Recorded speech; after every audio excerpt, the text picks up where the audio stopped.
pueden ver la presentación, por favor? Ok, perfecto.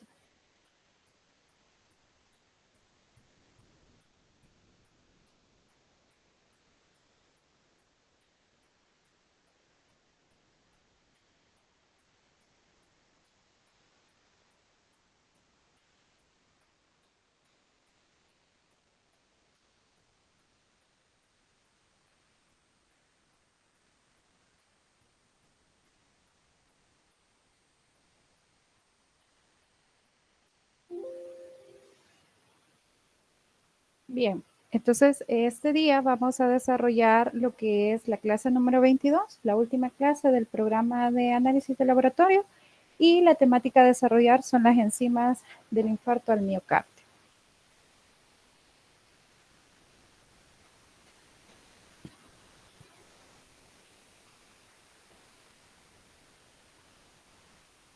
Bien, los objetivos son que ustedes sean capaces de conocer el valor diagnóstico de las enzimas tempranas y tardías del infarto al miocardio y su correlación clínica. Conocer también los factores que condicionan las reacciones enzimáticas y establecer los falsos positivos y negativos. Además de que se pretende estudiar otras pruebas complementarias que refuerzan el diagnóstico y tratamiento. Bien, vamos a abordar en primer lugar algunas generalidades respecto al infarto al miocardio. Hay que aclarar que el infarto al miocardio se va a producir cuando hay una obstrucción en las arterias coronarias. El 90% de la obstrucción de las arterias coronarias es debido a placas producidas por una arteriosclerosis. Estas placas, constituidas principalmente por lípidos, van a estar ubicadas en el lumen de las arterias, generando una dificultad en el paso del flujo sanguíneo. Esto va a generar que a nivel del corazón no se pueda irrigar de forma adecuada todas las partes del corazón y que la cantidad de sangre que llegue ahí sea disminuida o que cese y no haya ningún tipo de irrigación. Por tanto, también va a generar que haya una hipoxia. No va a haber suministro de oxígeno, lo cual va a detonar una necrosis tisular. ¿Por qué es importante tener claro esto? Porque si bien es cierto, vamos a estudiar enzimas relacionadas con el infarto al miocardio, vamos a hablar en particular de lesiones al miocardio. ¿Por qué? Porque los hallazgos clínicos y los hallazgos de laboratorio van a dar un enfoque distinto dependiendo del cuadro o la patología que tenga el paciente. El trato que le dé el médico no va a ser lo mismo si es que se sospecha que es un infarto al miocardio o es otro tipo de patología cardíaca. Por ejemplo, una insuficiencia cardíaca congestiva, una isquemia o es una pericarditis, por poner un ejemplo, no va a ser el mismo abordaje el que se le va a dar. Entonces, es importante también que sepan que dentro de las enfermedades que aquejan a la población mundial, la principal causa de muerte siguen siendo los infartos al miocardio o las enfermedades relacionadas con el sistema circulatorio. Entonces, cuando hablamos nosotros de infarto al miocardio, es necesario que consideren otros aspectos, tales como la sintomatología que va a presentar el paciente. Por lo general, cuando hay infartos al miocardio, el primer síntoma característico va a ser una isquemia. En la siguiente diapositiva les traigo una representación de eso. Es decir, va a haber una privación del flujo sanguíneo a cierta región del corazón, provocando una hipoxia y por tanto provocando necrosis de las células cardíacas.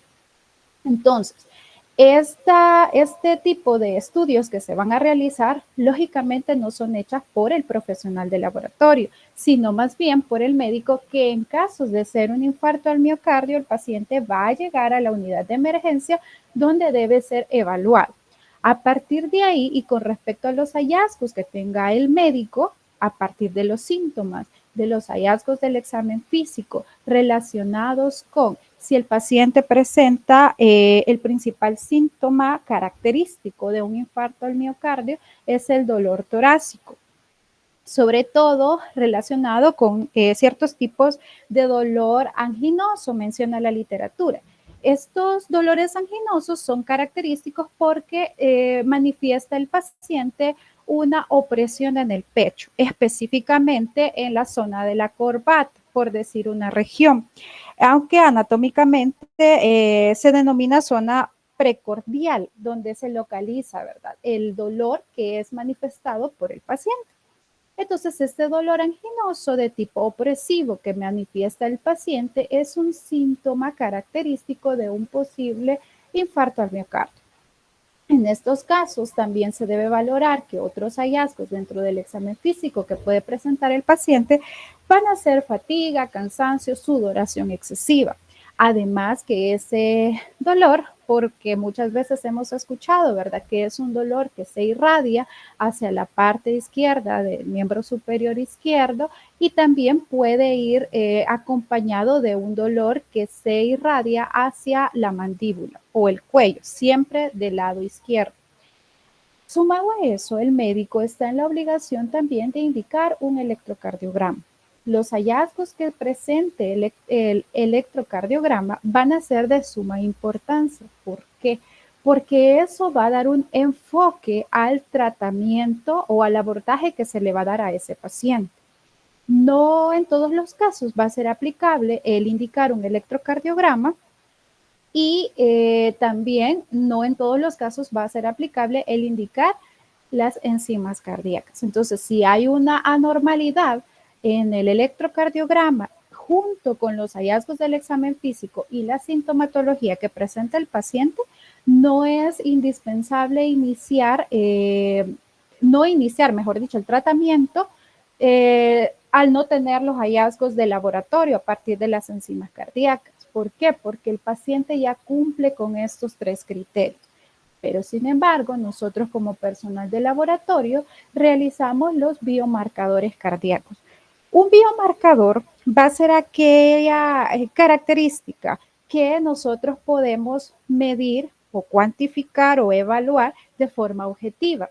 Y eso nos va a permitir obtener información, ya sea de diagnóstico o información de pronóstico respecto a un análisis o respecto a una condición de un paciente.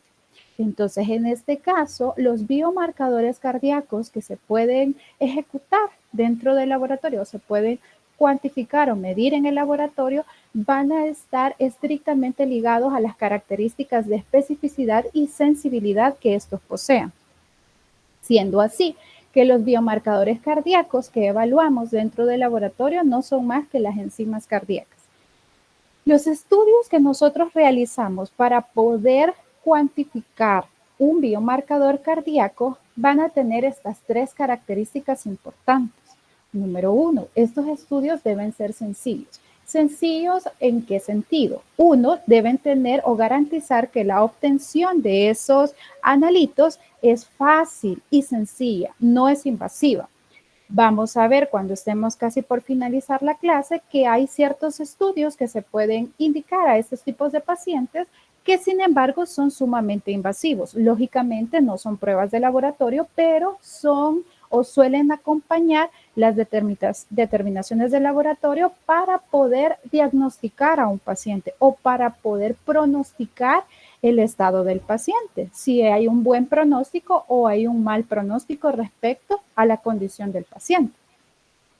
Entonces, son sencillos por la forma de obtención de la muestra que se puede obtener. En este caso, para el análisis de las enzimas cardíacas, vamos a ver que en su mayoría es sangre venosa, es lo que utilizamos. Va a depender si la muestra que vamos a utilizar va a ser sangre completa o va a ser plasma o va a ser suero. Eso va a depender de la metodología que se implemente, pero sin embargo partimos de la idea que es sangre venosa lo que se obtiene. Además, son estudios rápidos. Los más sofisticados tardan alrededor de 1 hora para obtener un resultado, ¿verdad? Si es que en el laboratorio contamos con los equipos para poder cuantificar esos analitos, entonces son sumamente rápidos. También van a ver que hay ciertos biomarcadores cardíacos que permiten hacer una determinación a partir de pruebas rápidas inmunocromatográficas, lo cual reduce bastante el tiempo desde la toma de muestra, el procesamiento, hasta la entrega de los resultados. Y económico, ¿verdad? Que eso viene sumado a lo que les acabo de mencionar. Dependerá, como les decía, del tipo de metodología y equipos que tengamos a disposición para poder evaluar las muestras y poder emitir los resultados de los biomarcadores cardíacos.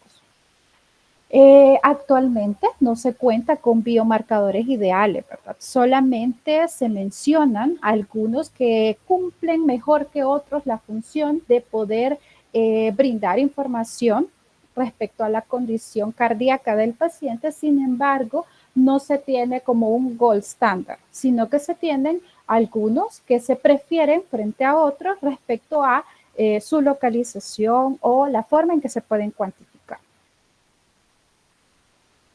Bien, acá de lo que les mencionaba, que a partir para que se dé un infarto al miocardio, en el 90% de los casos se debe a una obstrucción en una arteria coronaria. Para efectos ilustrativos, acá menciona la arteria coronaria izquierda, donde pueden ver que se da la formación de una placa aterosclerótica, generando una obstrucción en el flujo sanguíneo normal, lo cual va a originar, ¿verdad?, que haya una isquemia y por tanto hipoxia y una necrosis tisular de los cardiomiocitos, generando que en ese sitio localizado se haga la necrosis celular y se produzca una liberación de esos biomarcadores cardíacos.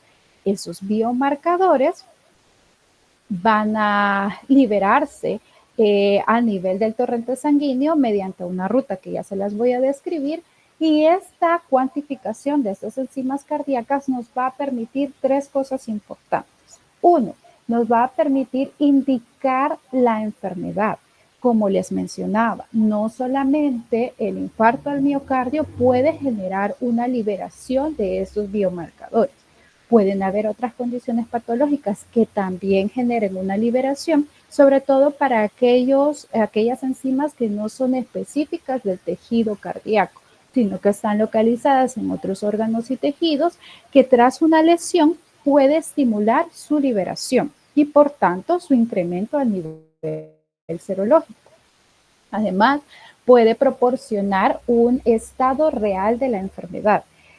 Cuando veamos la curva enzimática, notarán de que dependiendo el biomarcador que se esté cuantificando, va a permitir tener una visualización más amplia respecto a si el paciente es susceptible a un nuevo infarto, si realmente cursó un infarto o cuál es el pronóstico de acuerdo al daño que ha presentado este paciente. Todo esto es un conjunto, porque por sí solos los biomarcadores cardíacos sí brindan una información del estado de la enfermedad, pero como varios análisis de laboratorio deben ir acompañados de otras pruebas, de otros estudios que confirmen ese estado de enfermedad o de salud del paciente. Además, como les acabo de mencionar, también permite tener una evaluación de un pronóstico real del paciente, ¿verdad? Si su pronóstico es de buen pronóstico, si es favorable, si no van a haber daños colaterales o daños graves para la condición de salud del paciente, permite evaluarse a través de la cuantificación de estos biomarcadores. ¿Cuál es la ruta que siguen? En primer lugar, hablamos que estas enzimas van a estar contenidas dentro de las células cardíacas, los cardiomiocitos. A partir de un daño tisular a nivel del corazón, se va a generar una ruptura dentro de las células cardíacas que van a permitir la liberación de las enzimas al intersticio celular. Posteriormente del intersticio van a pasar a la vía linfática para finalmente llegar a la vía sanguínea. Hay biomarcadores que son sumamente sensibles. ¿A qué me refiero con la sensibilidad en ese caso? Recuerdan que hablábamos de sensibilidad y especificidad para referirnos a los verdaderos enfermos o los verdaderos sanos, que la mayor parte de las pruebas de laboratorio parten de esa premisa, que necesitamos pruebas altamente sensibles para poder detectar a los verdaderos enfermos, y necesitamos pruebas altamente específicas para poder detectar a los verdaderos sanos. Entonces, ¿por qué es necesario esto? porque yo necesito registrar o detectar cualquier anomalía en la concentración de estos analitos. Porque cualquier anomalía, un incremento en estos biomarcadores me va a indicar una posible lesión. Va a depender de qué biomarcador cuantifiquemos para establecer si realmente la lesión se encuentra a nivel cardíaco o es ligada a otro tipo de tejido u órgano. Pero básicamente esa es la importancia en la que reza la cuantificación de estos biomarcadores. Entonces, esta es la ruta que siguen las enzimas para que al final lleguen a vía sanguínea donde nosotros a través de las determinaciones en sangre venosa se puedan cuantificar. ¿Cuál es el valor diagnóstico de las enzimas cardíacas? Bien, en primer lugar, hay que evaluar cuáles son las enzimas que podemos utilizar. ¿Alguien quiere comentar respecto a si conoce alguna enzima cardíaca que permita prever un infarto al miocardio o una lesión al tejido cardíaco?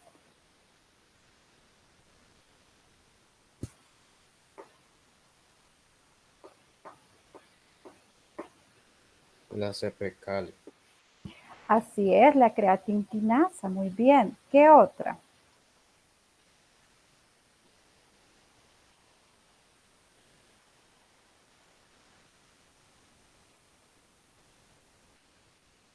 Así es, las troponinas en su isoforma I, así es, muy bien. ¿Qué otra se les ocurre?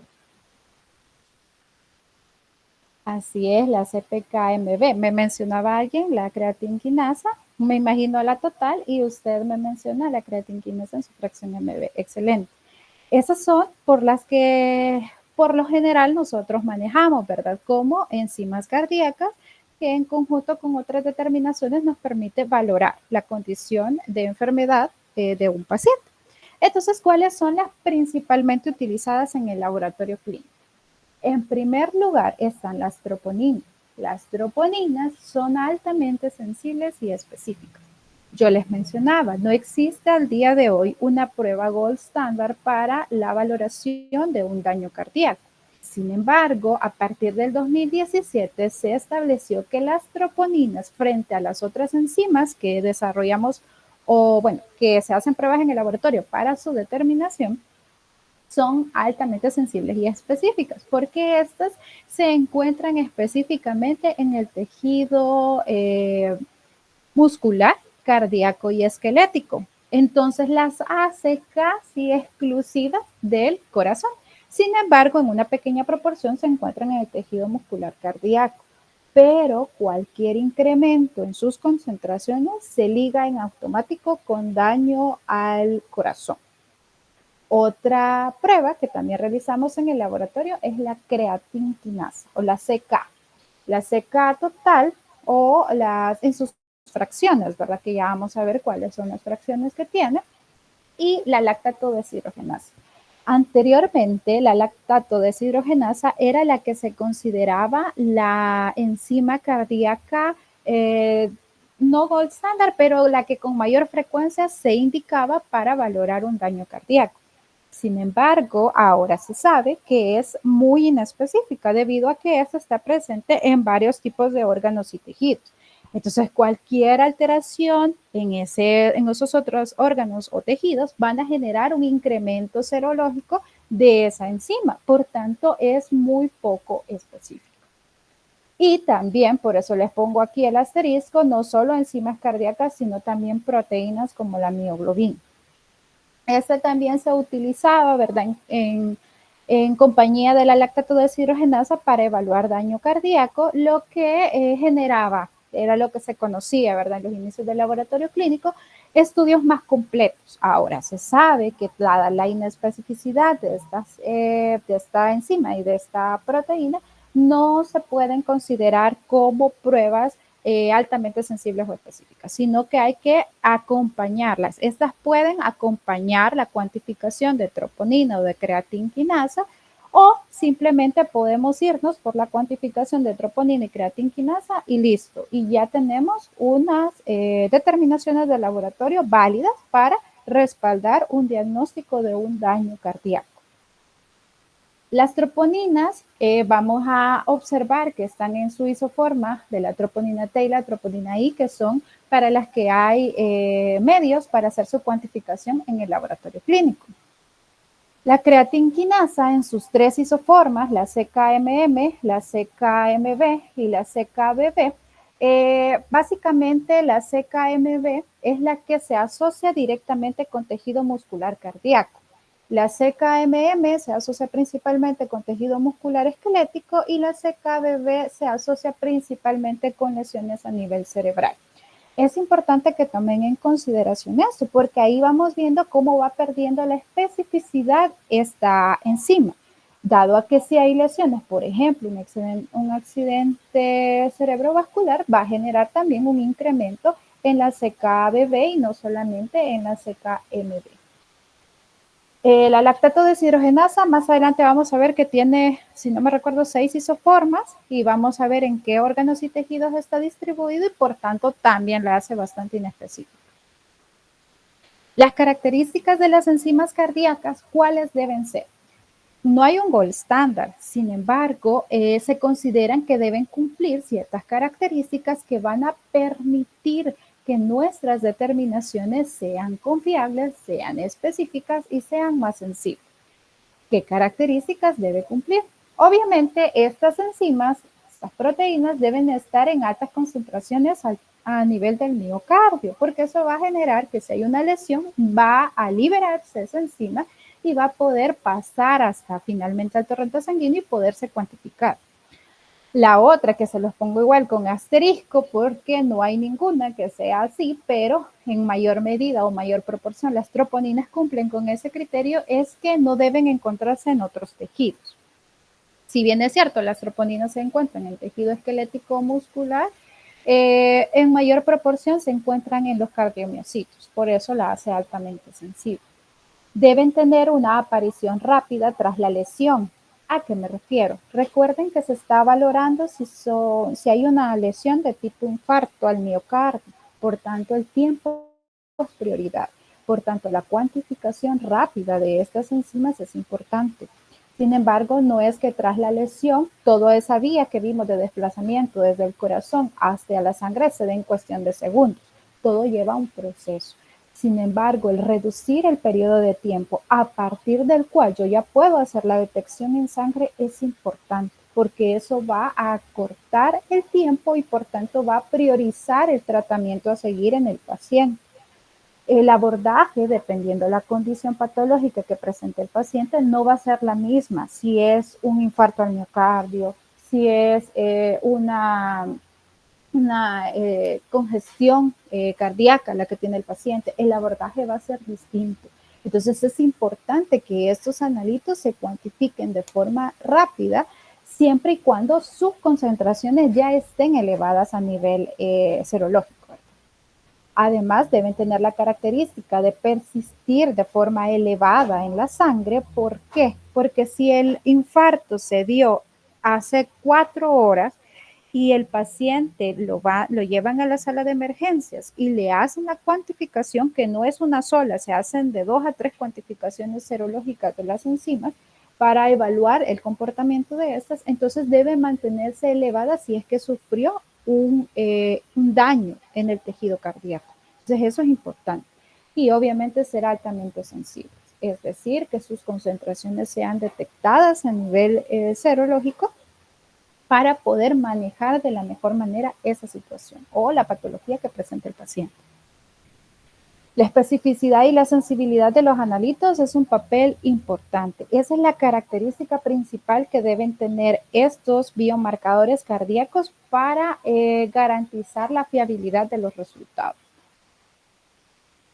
Bien, dentro del valor diagnóstico de las enzimas tempranas y tardías del infarto al miocardio, es importante que tengan en consideración esto. Partimos de estos 5 biomarcadores: la mioglobina, la creatinquinasa en su fracción MB, troponina I, troponina T y la lactato deshidrogenasa.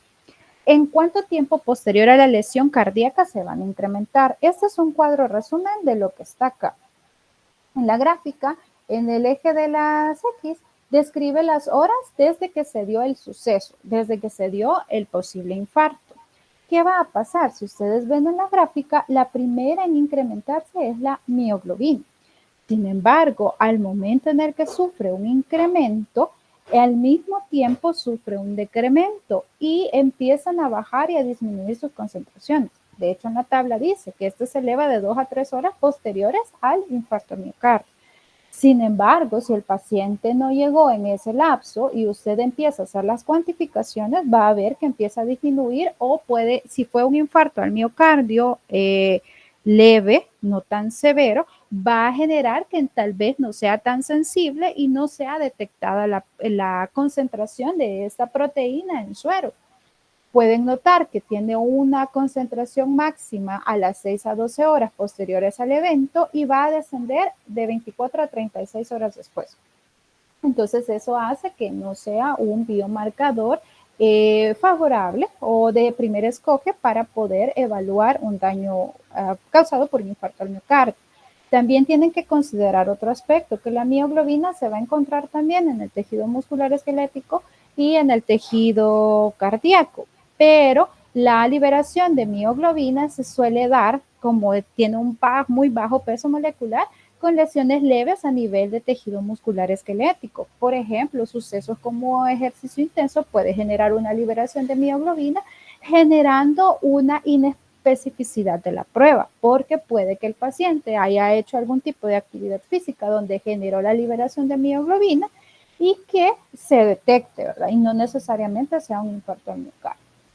A continuación de esa van a observar que tanto la creatinquinasa como las troponinas se van a liberar casi al mismo tiempo, en menos de 20 horas. Prácticamente según el cuadro, de 3 a 12 horas, las tres se van a empezar a incrementar, llegando a un pico máximo de concentración, la creatinquinasa a las 12 y 14, perdón, a las 12 y 24 horas.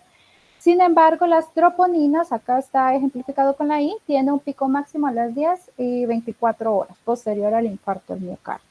Pero noten algo importante, que las troponinas van a conservar un incremento serológico por más tiempo, a diferencia de la creatinquinasa. Esta dura solamente unas horas incrementada, sin embargo, las troponinas se mantienen elevadas incluso por días. Entonces, eso permite poder valorar qué tan grave ha sido el daño cardíaco del paciente. Recuerden algo también, a mayor concentración de la enzima va a reflejar mayor daño cardíaco. Vamos a ver que, lógicamente, en las cuantificaciones de estas enzimas no se hace directamente a medir la enzima, como podríamos hacer con otros analitos dentro del laboratorio, sino que se evalúan otros aspectos, pero es necesario que tengan en consideración eso. ¿En qué casos debo tomar estos exámenes? Lógicamente, cuando hay sospechas de una lesión a nivel cardíaco. Independientemente sea un infarto o no, es necesario cuantificar y sobre todo si recordamos que debía acompañarse del estudio físico del paciente, de los síntomas y del electrocardiograma. Puede suceder que el paciente tenga un electrocardiograma normal y el médico no le dé el abordaje o la importancia necesaria y al hacer la cuantificación serológica de los biomarcadores, estos aparezcan incrementados, pasando por alto que haya sufrido un infarto al miocardio. Entonces, por eso es importante que el médico sepa en qué momento hay que realizar la cuantificación de estos biomarcadores, pero también como profesionales de laboratorio es necesario que manejemos esa información. Acá está también otra curva enzimática donde se describe, ¿verdad? Nuevamente, quiénes son las primeras en incrementarse, quiénes se mantienen incrementadas por más tiempo. Algunas literaturas mencionan respecto a esta parte punteada que ven acá, que en condiciones normales se habla de un percentil 99, que no hace más que alusión de que el 99% de la población mundial debe contener o debe presentar concentraciones de estas enzimas cardíacas por debajo de esas concentraciones, abajo de la concentración que indica el percentil 99. Y cualquier incremento arriba de ese percentil va a generar o va a indicar que hay un daño a nivel cardíaco. Sin embargo, eso va a depender de qué analito se esté cuantificando, ¿verdad? ¿Qué enzima es la que se esté evaluando? Acá igual nuevamente, ¿verdad? Les traigo a cuenta la curva enzimática, ya presentándoles también la lactato deshidrogenasa, que se tarda mucho más tiempo en poder incrementarse y alcanzar su pico máximo de concentración. No, eso lo traigo a mención para que evalúen, ¿verdad? Como antes se cometía el error de basar los estudios enfocados a una evaluación de un daño cardíaco a partir de la lactato deshidrogenasa cuando hay otras enzimas o proteínas que se elevan en un primer momento, generando una valoración más temprana y poder abordar de mejor manera la situación patológica del paciente. Ahora, vamos a hablar de cada una de las enzimas, las que habitualmente realizamos o cuantificamos en el laboratorio clínico. Las troponinas, como les mencionaba, en su fracción I y en su fracción T son las que hay análisis de laboratorio que permiten su cuantificación, pero también hay otra fracción. Hay 3 isoformas de la troponina, que es la troponina C, que también está acá descrita en la imagen. Estas, básicamente, su importancia radica en la acción de garantizar la actividad contráctil del tejido muscular. Cada una desempeña un papel importante, ya sea inhibitorio, en el caso de la troponina C, de poder permitir que el calcio pueda actuar y estimular la contracción muscular, o de poder actuar sobre la actina o la tropomiosina para poder que se genere el fenómeno de la contracción muscular. El peso molecular de las troponinas anda más o menos en un promedio de 37 kilodalton. Se localiza a nivel muscular, esquelético y cardíaco, en su mayoría cardíaco, el de las troponinas, y pues su importancia está radicada en eso, en su localización. Al ser casi exclusiva del tejido cardíaco, genera un marcador o biomarcador altamente sensible y altamente específico dentro de los análisis de laboratorio.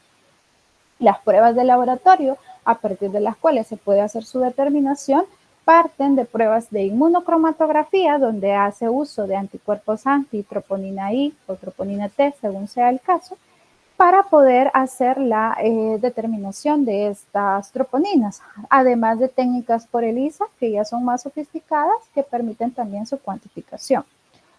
Los tipos de muestra que pueden utilizar, siempre sangre venosa, pero para algunas se establece que es suero y para otros heparina de litio, que es el aditivo que tienen estos tubos de tapón verde.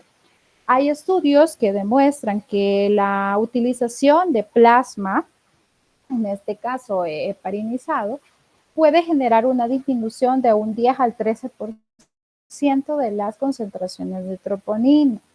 ¿Por qué les traigo a mención esto? Esto es importante porque si vemos los rangos de referencia de las troponinas, los rangos van menores a 1, es decir, van de 0.35. Menor a eso es normal.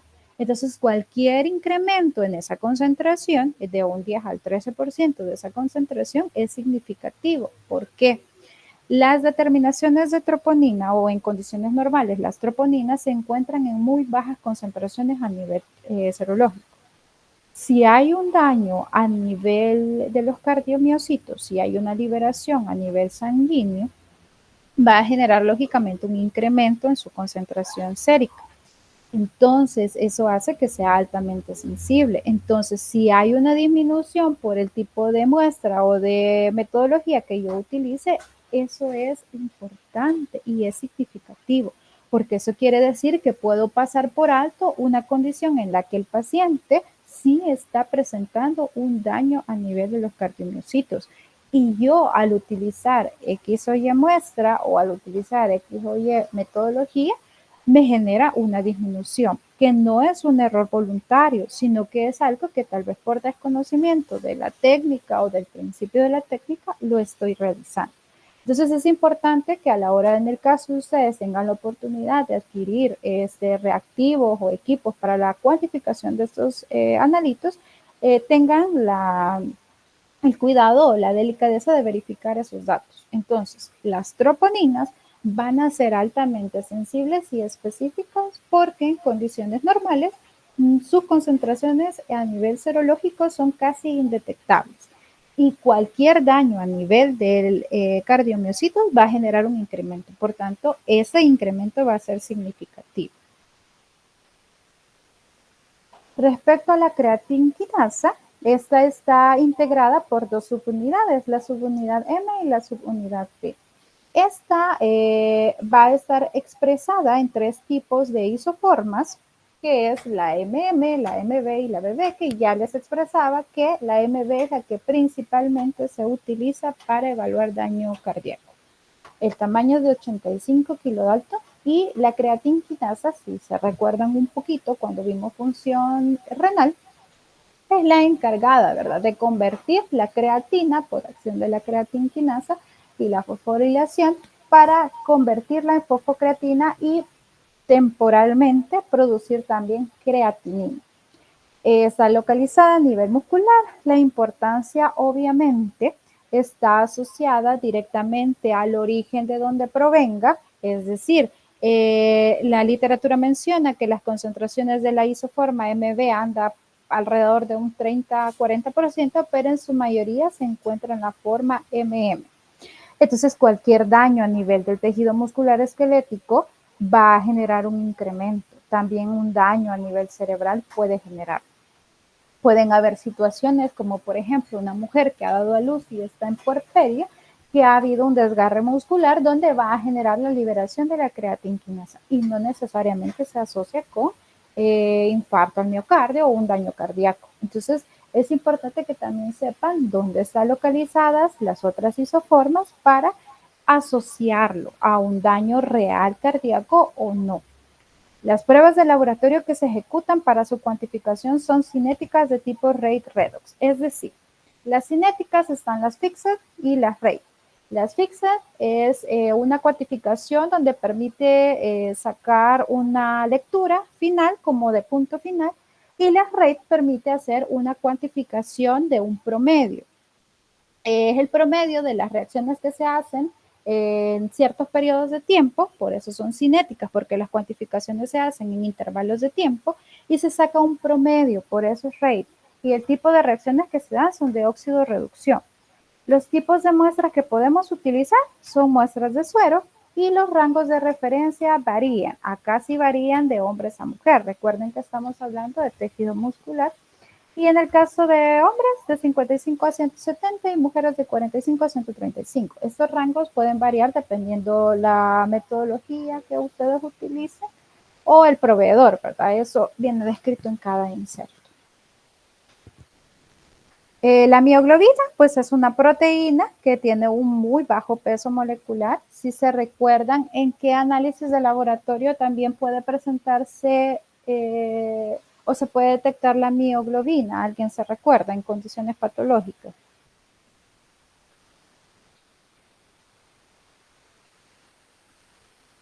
¿Alguien se recuerda en qué otro análisis de laboratorio se puede detectar?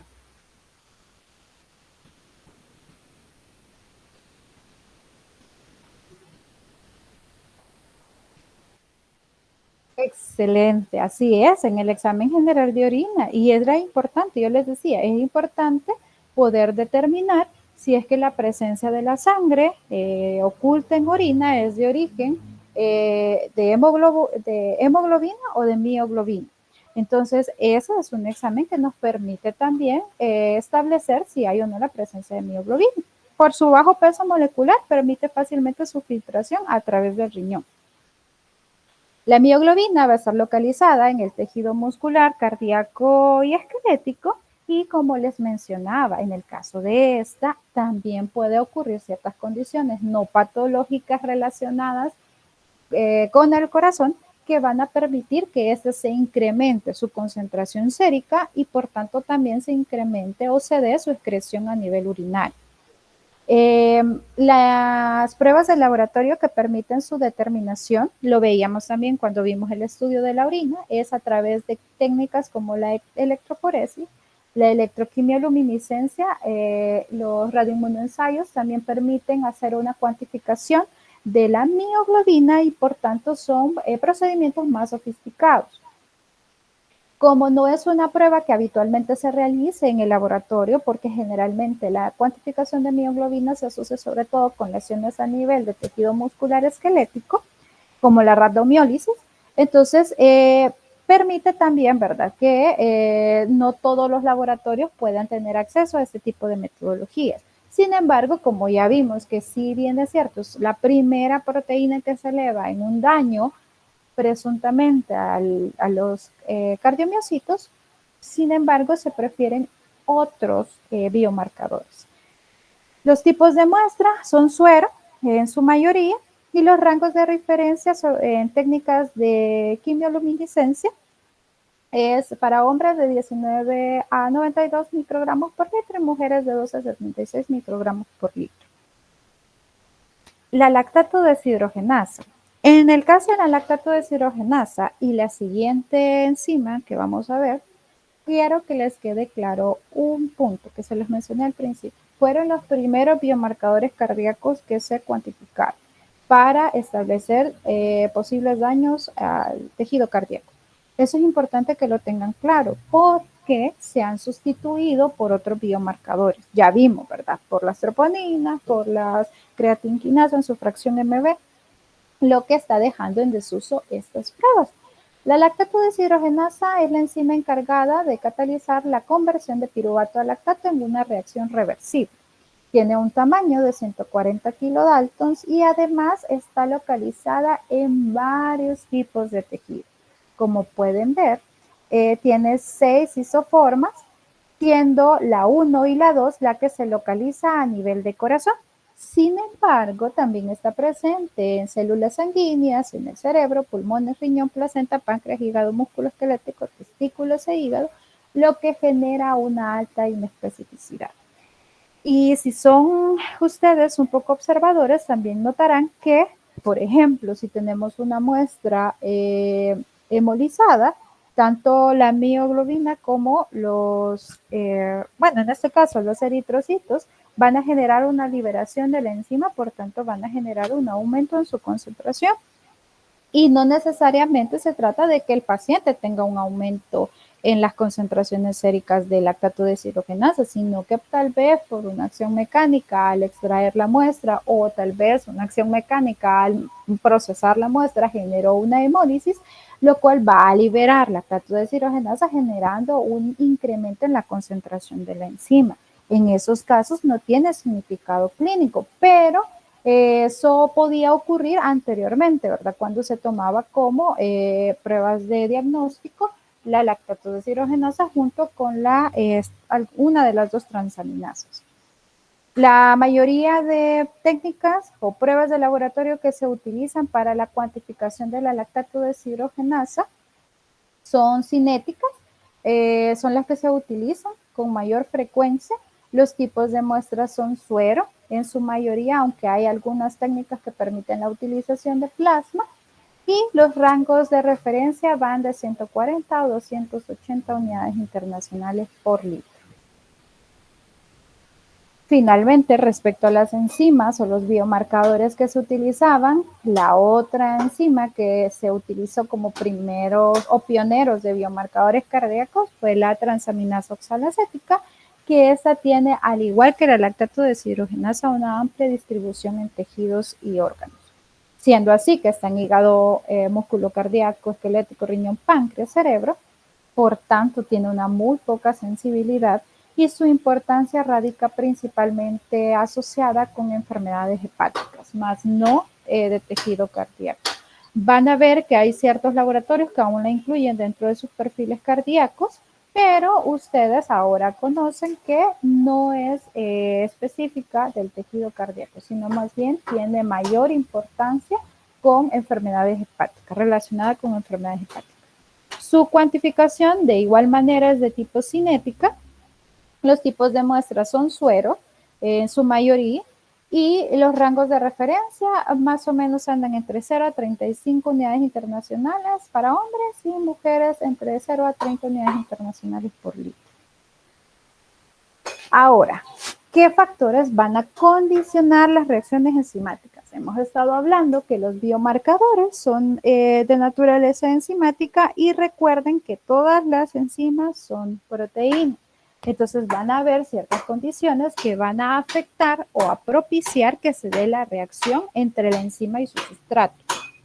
Siendo así, factores como la temperatura. Recuerden que yo les explicaba el viernes en la cuantificación de ácido úrico que en la configuración de las pruebas, en los equipos semiautomatizados de química clínica, cuando usted está programando una prueba, es importante que lea en qué temperatura es la que se va a ejecutar la reacción. ¿Por qué? No todas las reacciones se ejecutan a 37 grados centígrados. Hay pruebas que se ejecutan a 25 grados, a 30 grados, a 37 grados. En el caso de la cuantificación de las enzimas, es importante considerar la temperatura, ya que al tener una composición proteínica, un aumento en la temperatura puede generar una desproteinización, por tanto, una inactivación de la enzima de forma irreversible, o bajas temperaturas también pueden generar una inactivación enzimática de forma reversible. ¿Por qué les menciono esto? Porque recuerden que no solamente es importante la temperatura del equipo, sino que con respecto a la muestra va a ser importante la temperatura. ¿Qué es lo que nosotros normalmente hacemos cuando no vamos a procesar en el momento una muestra? ¿Qué es lo que hacemos? Si digamos le dicen, licenciado, en este momento no podemos realizar la prueba de la transaminasa oxalacética porque se nos acabó el reactivo. Entonces, hasta mañana nos van a traer el reactivo. ¿Qué es lo que usted haría con esa muestra? Exacto. Lo que hacemos por defecto es congelarlo. Pero ¿qué ocurre? Hay ciertas enzimas que vamos a determinar que pueden generar una inactivación de esa enzima. Recuerden que lo que vamos a determinar es una enzima. Entonces, si yo la muestra no la proceso en las condiciones de temperaturas óptimas, va a generar que mi análisis no sea 100% confiable, porque se ha alterado un factor importante que propicia la reacción enzimática, que es la temperatura. Otro factor importante es el pH. Por ejemplo, cuando nosotros hacemos la determinación de creatinina a partir del método cinético basado en la reacción de IAFE, pide explícitamente una condición de pH. El pH en el cual se ejecuta esa reacción es un pH alcalino, porque eso propicia la interacción entre la enzima y el sustrato para la cuantificación de la creatinina. Entonces, el pH es sumamente importante. Por lo general, la mayoría de las reacciones enzimáticas biológicas se generan a condiciones de pH neutros y ligeramente alcalinos, entre 7 y 8. Pero puede ser, y por eso les digo, es importante que leamos las técnicas de las pruebas para garantizar que estamos propiciando las condiciones adecuadas para que se dé la reacción enzimática. Estos dos factores, concentración de enzima y concentración de sustrato, también son importantes. Recuerden que puede ocurrir que se sobresature el sitio activo, que es donde se va a unir el sustrato a la enzima, y quede mayor cantidad de sustrato disponible o que haya mayor cantidad de enzima disponible para actuar sobre una cantidad reducida de sustrato. Esos factores también van a intervenir en la reacción. ¿Por qué? Porque al final nosotros, como les mencionaba, no estamos cuantificando la enzima, sino que vamos a evaluar la actividad enzimática. Y lógicamente la actividad enzimática va a estar influida por las concentraciones de sustrato que hay disponibles para que se ejecute la reacción y de las concentraciones de la enzima que estén presentes o no en la muestra. Eso es importante. Y los inhibidores, ¿verdad? Que pueden o no estar presentes. Recuerden que hay inhibidores que pueden generar una acción competitiva compitiendo con el sustrato para unirse al sitio activo, o pueden haber inhibidores que se unan en otros sitios de la enzima generando una inactivación de la enzima. ¿Por qué? Porque cambian su estructura. Entonces, lógicamente, ya no va a actuar o ya no va a identificar el sustrato de la misma manera. Por tanto, no se va a generar la reacción. Dentro de las reacciones enzimáticas, recuerden que van a haber principalmente tres agentes importantes: la enzima, el sustrato y los productos que se obtengan. Como les decía, determinaciones de laboratorio se hace una cuantificación de la actividad enzimática. Pero ¿cómo yo voy a cuantificar la actividad enzimática? ¿Cómo se les ocurre a ustedes que puedo cuantificar la actividad enzimática en una prueba de laboratorio?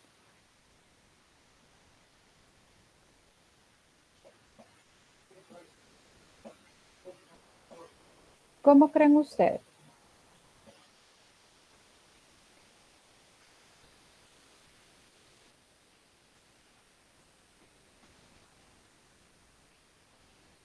Por la cantidad de sustrato que se ha utilizado.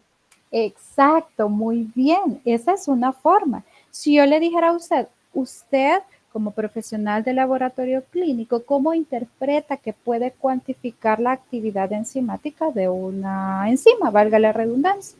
Obviamente por la cantidad de sustrato que se ha utilizado en la reacción. Esa es una forma. La otra forma es por la cantidad de producto que se ha obtenido. Eso también permite establecer que hay cierta cantidad de enzima que actuó sobre un sustrato y me produjo cierta cantidad de producto. Así es como funcionan las determinaciones enzimáticas dentro del laboratorio. Básicamente se basan en esos dos principios, pero creo que hay otra forma que también se puede medir la actividad enzimática. Pero por de pronto, y lo más importante que quiero que conozcan es eso, que se hace por la cantidad o la cuantificación de la cantidad de sustrato que se ha utilizado o la cantidad de producto que se ha generado tras la reacción enzimática. Ahora, respecto a las reacciones enzimáticas, también pueden haber falsos positivos y falsos negativos. Esta tabla se las traigo a mención porque, bien, el electrocardiograma no está relacionado con los análisis de laboratorio, tampoco la sintomatología por la cual un paciente llega a la unidad de emergencias. Pero ¿qué sí está relacionado con nosotros? Una detección en la elevación enzimática.